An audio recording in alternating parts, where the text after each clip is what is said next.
Hare Krishna, muy buenos días.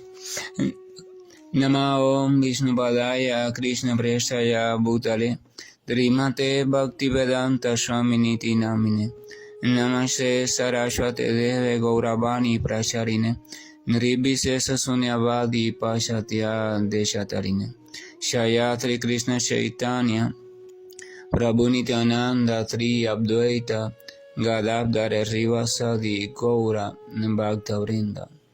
Hare Krishna, Krishna Krishna, Hare Hare, Hare Rama, Rama Rama, Hare Hare. Hare Krishna reiterados, vamos a continuar con las lecturas y propuestas de reflexiones sobre el trascendental y siempre maravilloso Srimad Bhagavatam. En el día de ayer concluimos el capítulo número 9 del primer canto del Srimad Bhagavatam, donde durante ese capítulo Bhishmadeva nos había regalado una serie de descripciones maravillosas, todas y muy detalladas, muy llenas de afectividad, emoción y ferviente fe sobre el Señor Krishna en su actitud heroica como guerrero o como auriga, mejor dicho, en la batalla de Kurukshetra. También nos regaló una serie de argumentaciones basadas en las escrituras que nos ayudan a comprender de que todo está en manos del tiempo eterno, todo está controlado por el tiempo, que es una representación del Señor en este mundo y nada, absolutamente nada escapa al control del tiempo, ni tampoco nada sucede más allá del control del tiempo. Y hacía un llamado también a que cada quien debería ocuparse en cumplir su deber de manera adecuada, a la vez que también situaba su mirada en la suprema personalidad de Dios con la finalidad de servirle y ofrecerle agrado, o sea, ofrecerle felicidad.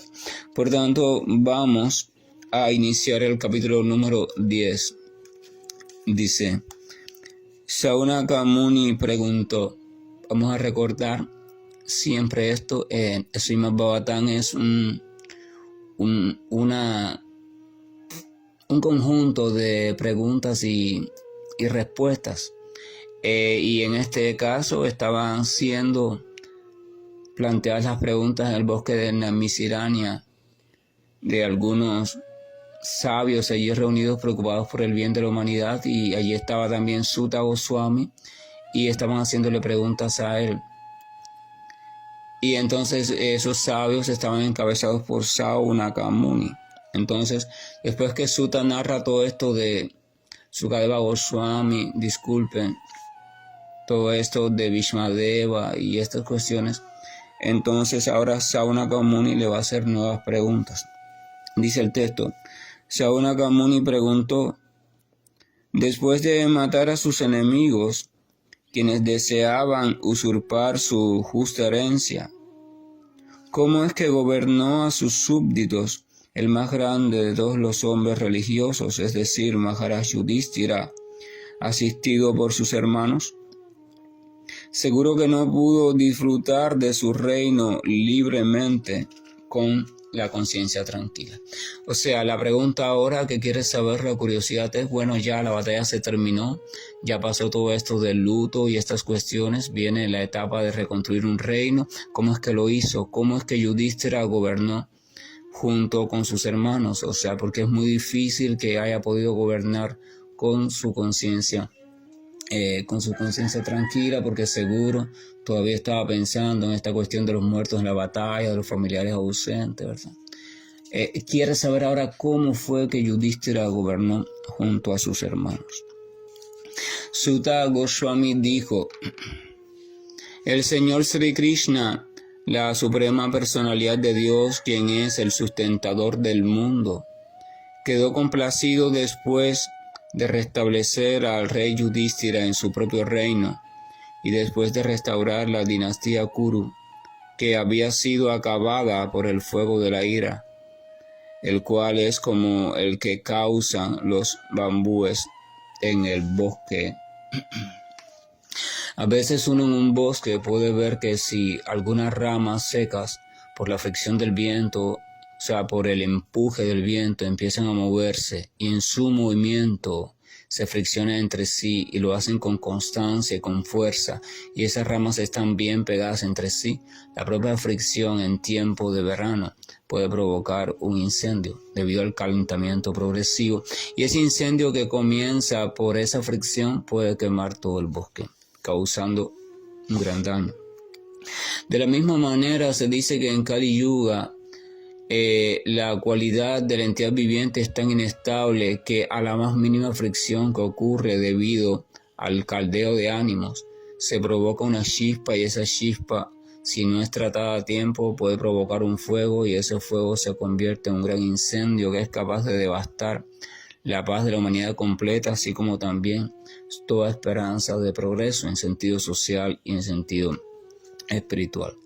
Entonces hay que cuidarse de la ira y hay que cuidarse de todo aquello que lleva a ella, como la frustración, la maldad, el apego, la lujuria, la codicia, la ilusión, la locura, la vanidad, el deseo de tener más posesiones materiales, el deseo de alcanzar más fama, el deseo de estar en el puesto que tiene otro, ¿verdad?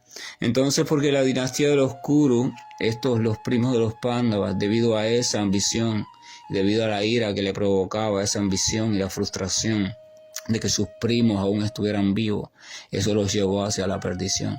Los llevó incluso a ser cegados de tal manera que no se dieron cuenta que estaban oponiéndose al propio Señor, y nadie puede salir victorioso si se opone al propio Señor. Y ese es el camino a grandes rasgos que sigue toda aquella criatura que, debido a su ceguedad material, debido a una básica ignorancia, la ignorancia de que en ese mundo todo es pasajero, de que no puedes poseer nada para siempre, de que nada es realmente tuyo, que es por gusto malgastar tu energía en acaparar y acaparar, esa ignorancia, la ignorancia de esa simple ley, es lo que hace que la criatura vaya siempre camino a una vida autodestructiva.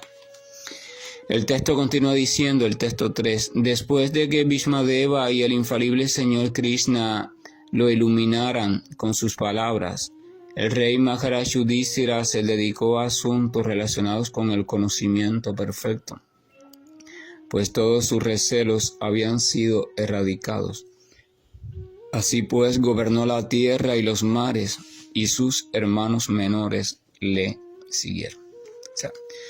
Yudhishthira había sido purificado como rey. Si bien ya era un gran devoto, si bien ya era un gran ser humano, si bien ya era una persona recta, aún tenía recelos, tenía dudas en su cabeza. Por eso es que sufrió de la depresión esa que sufrió, por eso es que tenía tanto sentido de culpabilidad después de la batalla de Kurukshetra, por eso es que estaba así en esos diferentes estados. Se debía todavía a algún tipo de contaminación presente en relación al sentimiento de identidad material y a la identificación de ciertos cuerpos como tuyos, o sea, mi familia, mis hijos, y debido al lazo afectivo que surge de esa identificación, entonces surgen recelos en la mente que obnubilan el verdadero conocimiento espiritual y obnubilan también la utilización adecuada de la inteligencia, porque esa afectividad o esa identificación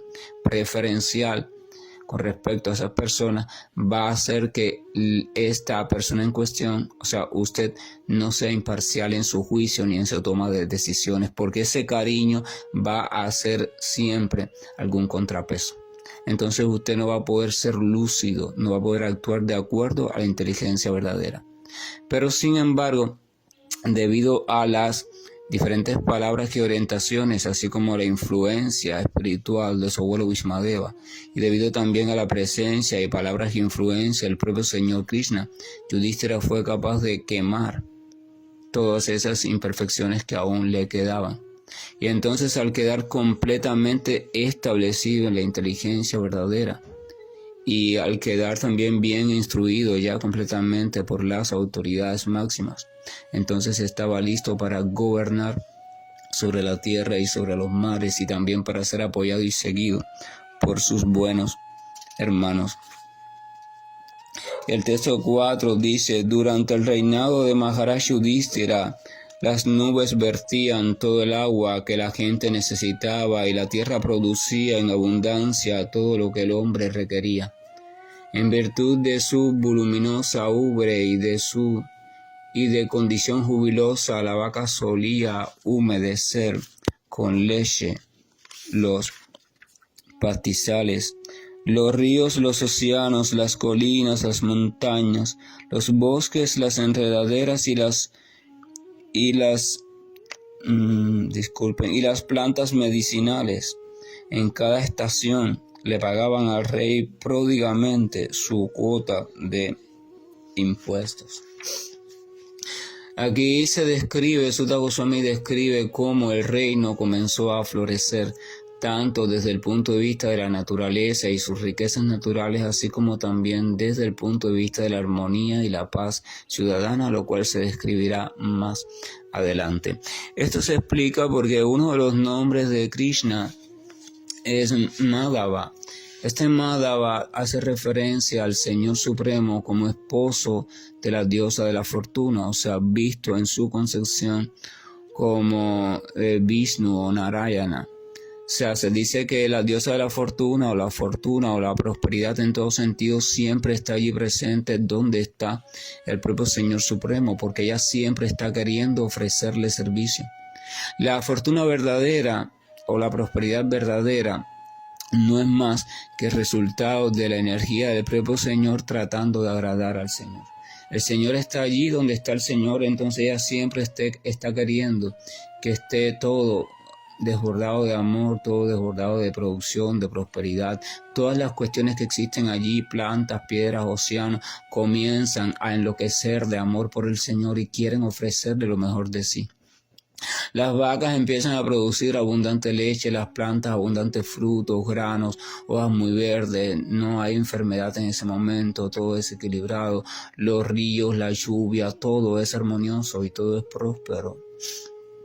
Entonces, cuando el representante puro del Señor, el amante fiel del Señor, que guía su vida también por el Señor y es un reflejo perfecto del amor por Dios según su propia capacidad, está reinando, gobernando un pueblo, ya sea a una familia o a un pueblo en general o a un país, a una nación grande, lo que sea. Entonces se debe entender que en ese lugar vendrá la prosperidad en todo sentido. Pero esta prosperidad no causa la locura del gobernante, la avaricia del gobernante, ni el deseo confuso de creerse dueño de eso. Él se mantiene recordando que él simplemente es una simple herramienta del Señor y que el Señor por su misericordia y gracia le ha permitido administrar por un tiempo determinado algunos recursos que no le pertenecen, sino que siguen siendo pertenencia del propio Señor. Entonces él lo hace con dedicación, entereza, con sabiduría, conocimiento, inteligencia y sobre todo con la mirada fija en el resguardo de los pies amorosos de la Suprema Personalidad de Dios. Se debe entender que lo contrario también es viable. Viable no, que lo contrario también sucede. O sea, cuando un gobernante, líder, ya sea de una familia o de un pueblo, de lo que sea, se aparta del buen camino recto, de la sabiduría, se aparta de los buenos consejos, se aparta de las cuestiones prescritas para el buen funcionamiento de la sociedad, dadas por el propio Señor y sus representantes, cuando se aparta del refugio del Señor, cuando aparta su mirada de Dios como aquello que es lo más maravilloso, cuando se centra en sus propios esfuerzos, en su propia fuerza, en su propia capacidad o ilusión de propia capacidad, entonces debe saberse que lo único que logrará será un desastre progresivo, un agotamiento progresivo y sobre todas las cosas un desorden social y hasta universal. Entonces la naturaleza será violentada, la naturaleza será muy perturbada y llegará un momento en que colapsará completamente con todos aquellos que han abusado de ella.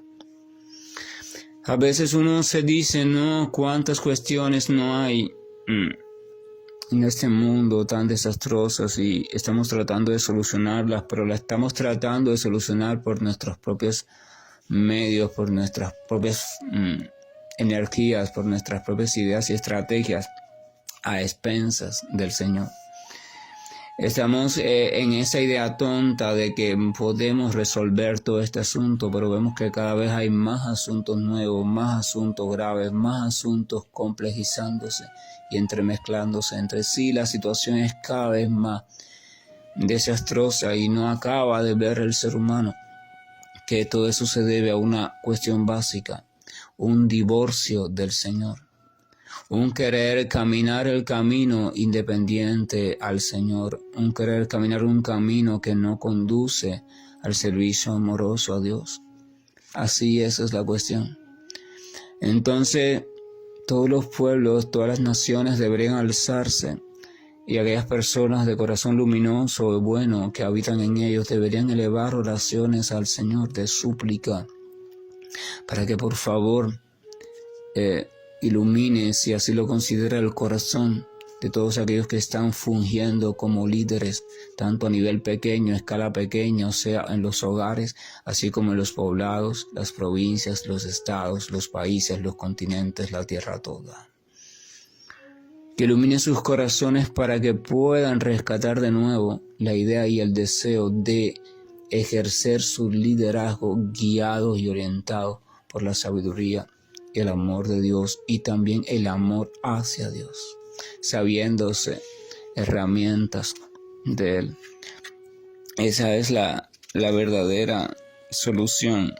El texto número 6 continúa diciendo: debido a que el rey no tenía enemigo alguno, a los seres vivientes no los perturbaban en ningún momento las agonías mentales, las enfermedades, ni el calor o el frío excesivo. ¿Ven? Aquí viene la parte social. O sea, sus pobladores también padecían de ningún tipo de perturbación. No había ansiedad, no había estrés, no había desorientación, no había incertidumbre, no había frustración, no había ninguna situación lamentable en ningún sentido, no habían conflictos, no habían desavenencias que trajeran consecuencias negativas. Había fraternidad, júbilo, amor, misericordia entre ellos, todo había, porque todo estaba siendo conducido por un mismo espíritu, el espíritu de amor por el Señor Supremo. Continúa diciendo: Sri Hari, el Señor Krishna, residió en Hastinapur por unos cuantos meses para tranquilizar a sus parientes y complacer a su propia hermana Subhadra.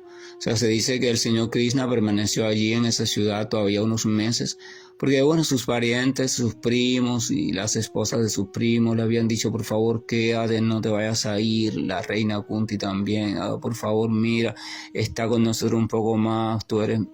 Y él dice: ok, voy a quedarme aquí un poco más, y además también para complacer a su hermana Subhadra, que vivía allí en Hastinapur también. Entonces, bueno, Krishna se queda un poco más. Posteriormente, cuando el Señor pidió permiso para partir y el rey se lo concedió, el Señor le ofreció sus respetos a Maharaj Yudhishthira, postrándose a sus pies, y el rey lo abrazó. Después de esto, el Señor, siendo abrazado por otros y recibiendo las reverencias de ellas, se subió a su cuadriga. Es un cuadro o una imagen muy hermosa, porque Krishna, a quien ya en textos anteriores ya lo han llamado Señor, lo han llamado Suprema Personalidad de Dios, Bhishmadeva dijo: aquí frente a ustedes tienen al Señor Supremo en persona. O sea, a pesar de eso, el amor fraternal, el amor familiar que sentían por Él, un poco hacía que no le vieran como el Señor. Y esto le agradaba a Krishna. A él no le gustaba mucho que lo vieran como ningún tipo de Señor, sino simplemente como lo vieran con ese afecto fraternal y familiar, por supuesto, desde el respeto y la etiqueta protocolar. Dice aquí que cuando el Señor ya decidió ya marcharse, entonces dice que él fue y pidió permiso al rey, a Yudhishthira. Yudhishthira era primo de Krishna, pero Yudhishthira estaba ejerciendo como rey de esa ciudad. Y como todo era organizado, entonces cualquier persona, ¿verdad?, que fuera a partir o a entrar a la ciudad por una cuestión de respeto y protocolo armónico para el buen funcionamiento de la ciudad, entonces debía informar al rey: mira, permiso, pero yo necesito partir, ya yo me voy, Krishna, ¿no? Ya yo necesito ir para mi propia ciudad, allá está mi pueblo, allá está mi gente, entonces mira, vengo a solicitar por favor su permiso. Y entonces Krishna no anda en esa posición de que no, yo soy la suprema personalidad, por tanto puedo hacer lo que yo quiera, yo no tengo que pedir permiso para marcharme, no. Krishna se adapta perfectamente y voluntariamente por la fuerza del amor a sus devotos puros a aquellas cuestiones que en cada época específica en la que él aparezca o su representante aparezca estén rigiendo. Krishna se adapta perfectamente al tipo de funcionamiento social, a la ley religiosa, a lo que sea que esté rigiendo en una época determinada. De esa manera entonces podremos encontrar que los representantes fieles del Señor en épocas diferentes puedan actuar de modo diferente y tener conductas aparentemente incluso opuestas, pero en verdad son la misma conducta, el mismo principio, el principio de desde lo aceptable socialmente en esa época, entonces cómo transmitir el mensaje y cómo realizar su labor. Necesariamente las épocas son diferentes, las culturas son diferentes, los regímenes sociales son diferentes, por tanto el representante del Señor tiene que acomodarse a códigos diferentes. Pero desde esa diferencia aparente siempre van a acometer la misma actividad: procurar el bienestar para ese grupo de entidades vivientes de acuerdo a las particularidades de esa época y de ese lugar. Entonces ahí está el Señor Krishna pidiendo permiso. Entonces dice aquí que el rey se lo dio, o sea, le concedió el permiso, cumplió su función como rey. Sí, mire usted, marcha.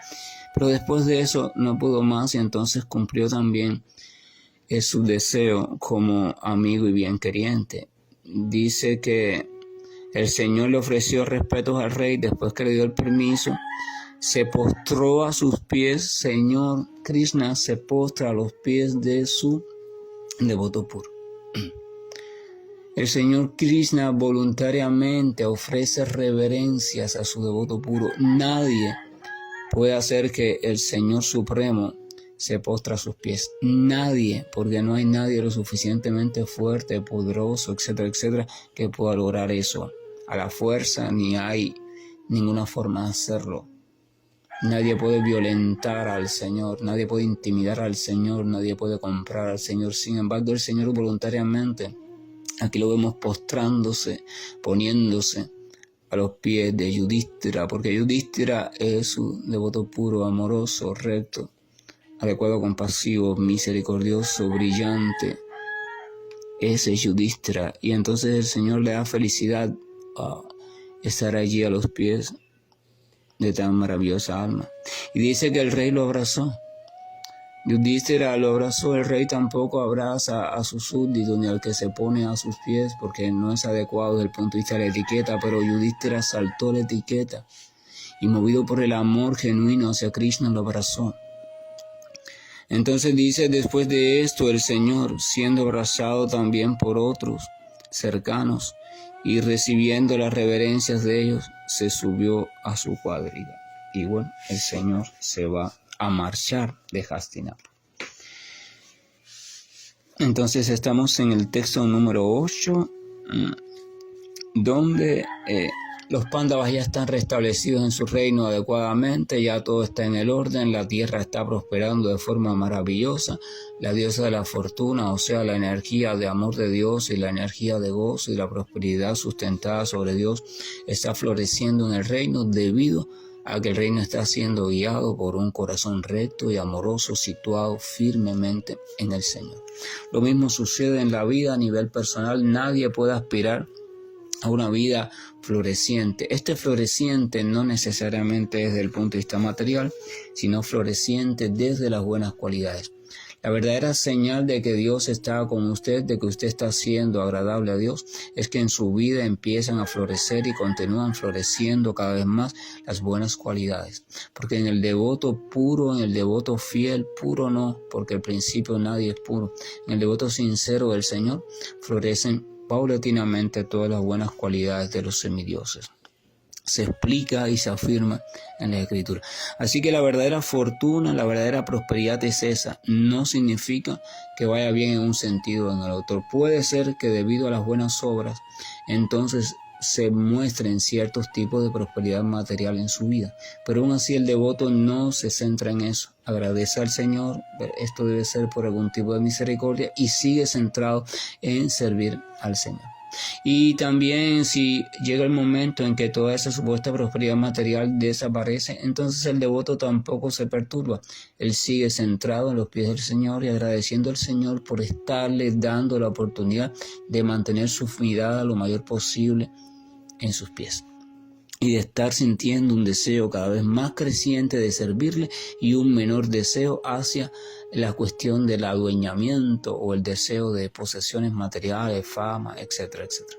Esa es la cuestión y esa es la prosperidad verdadera y favorable para la criatura.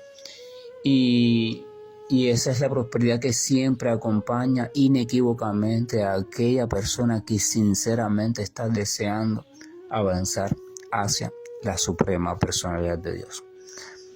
Que la gracia y el amor de nuestro Señor nos acompañe en cada uno de los días de nuestra vida en este mundo, para que por su gracia y misericordia, si así Él lo considera, y debido a nuestra sinceridad creciente, podamos tener la dicha de ir centrando cada vez nuestra mirada en Él y gozar de una floreciente personalidad en nosotros, de la cual salga el aroma del creciente amor por Dios. Hare Krishna, buen día, y estoy finalizando la llamada.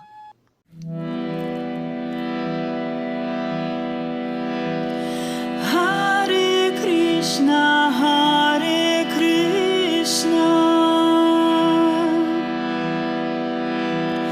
Krishna Krishna, Hare Hare,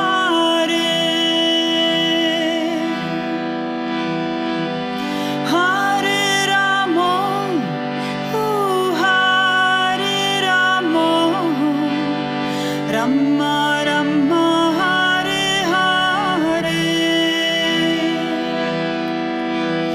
Hare Krishna, Hare Krishna,